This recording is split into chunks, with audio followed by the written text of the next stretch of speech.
Gününüz xeyirli olsun uşaqlar. 6-cı sinif şagirdləri üçün təbiətdən yeni bir bölməyə keçirik. Burada canlıların mühitə uyğunlaşması deyə böyük bir bölmə başlayır.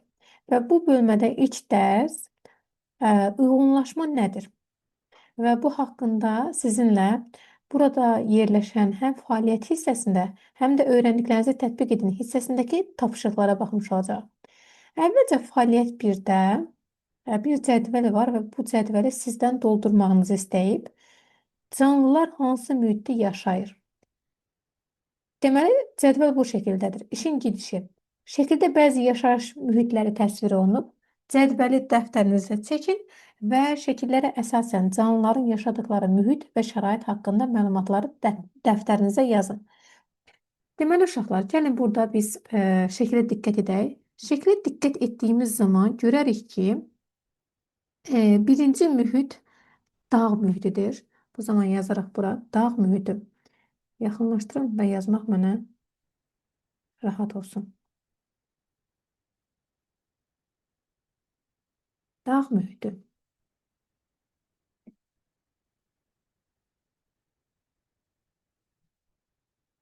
Dağ mühiti. Yaşadığı mühit şəraiti necədir burada uşaqlar?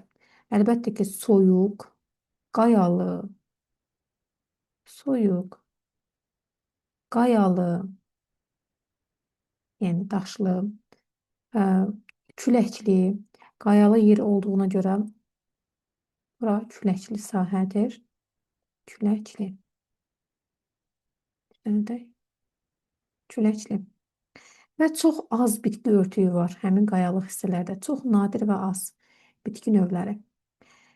Sonra canlı da burada hansılarını görürük əlbəttə ki, qartalı, dağ keçisini, onları görə bilirik. Digər mühitə keçək, meşə və su kənarı. Yaşadığı mühit meşə və su kənarı. Bax, yaşadığı mühit şəraiti necədir? Meşədə və su kənarı hissələrdə yaşadığı mühit rütubətli olur adətən. Rütubətli. Bol sulu, çoxlu ağac və bitki. Bol sulu, çoxlu ağac və bitki.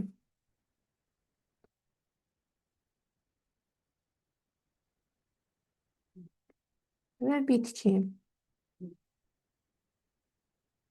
Deməli, burada biz hansı heyvanları görürük? Ayını, maralı, bu kimi heyvanları görə bilirik. Digər mühitə də keçək. Bura qütb mühitidir artıq uşaqlar.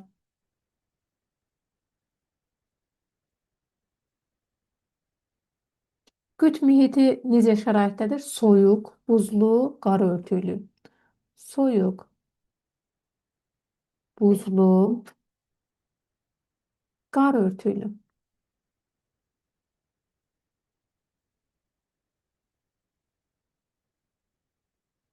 Və burada gördüyümüz heyvanlar mor, pingvin.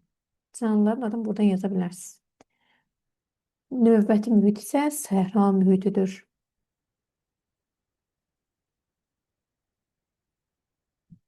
Səhra mühiti bəs necə mühitə sayılır? Əlbəttə ki, isti, quraq və qumlu. Belə, bu hissəni sizinlə doldurmuş olduq. İndi də keçək öyrəndiklərinizi tətbiq edin hissəsinə. Öyrəndiklərinizi tətbiq edin hissəsində baxaq, görək nə var. Deyir ki, yaşadığınız şəraitdə rast gəlinən, burada bir sual qaldı. Burada belə bir sual var ki, heyvanlar və bitkilər şəkildə hansı xüsusiyyətlərinə görə qruplaşdırılır? Bir şəraitdə uyğunlaşan heyvan və bitki başqa şəraitdə yaşaya bilərmi? Bax, burada heyvanlar və bitkilər yaşadığı mühitin iqliminə, suyun olub-olmasına və yaxud da ki, qida şəraitinə görə qruplaşdırılıb. Deməli, niyə görə qruplaşdırılıb? Yaşadığı mühitin iqliminə, isti və yaxud da ki, soyuq, suyun olub-olmamasına görə, qida şəraitinə görə uyğunlaşmış olurlar. Və digər sual da var burada ki, bir şəraitə uyğunlaşan heyvan və ya bitki başqa şəraitdə yaşaya bilərmi? Buna belə bir cavab verə bilərik ki, hər bir canlı öz mühitinə uyğunlaşdığı üçün başqa mühitdə yaşamaq əlbəttə ki, ona çətinlik törətmiş olar və mümkün olmaya bilər. Məsələn, pinqvin səhrada yaşaya bilməz. Ə, Bu baxımdan bəzi çətinliklər yarana bilər. Sonra keçək indi sizinlə dediyimiz kimi öyrəndiklərinizi tətbiq edin hissəsinə. Burada deyir ki, yaşadığınız ərazidə rast gəlinən bir heyvanı seçin. Seçdiyiniz heyvanın yaşayış məskəni ilə bağlı aşağıdakı suallara cavab verin. İndi bizim yaşadığımız ərazidə rast gəlinən bir heyvan, məsələn, biz it, pişik, bu kimi heyvanları seçə bilərik. Bir heyvanı seçək. Məsələn, pişik olsun. Buradan yazaq. Pişik.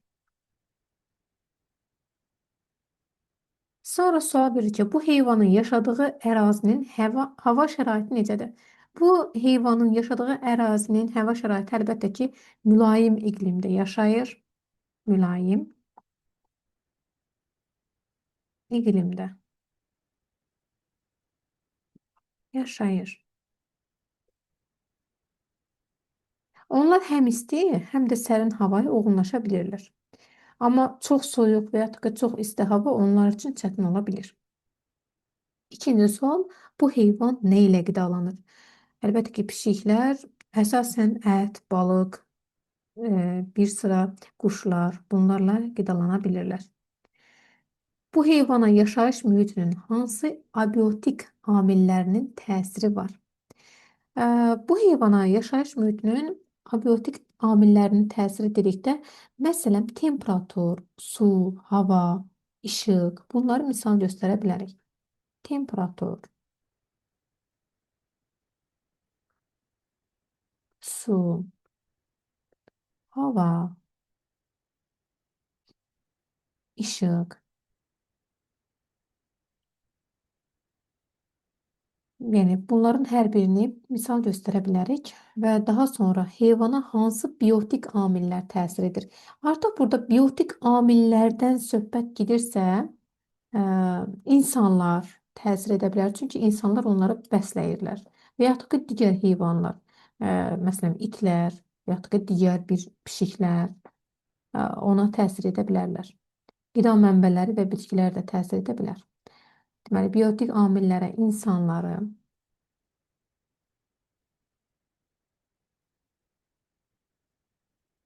digər heyvanlar.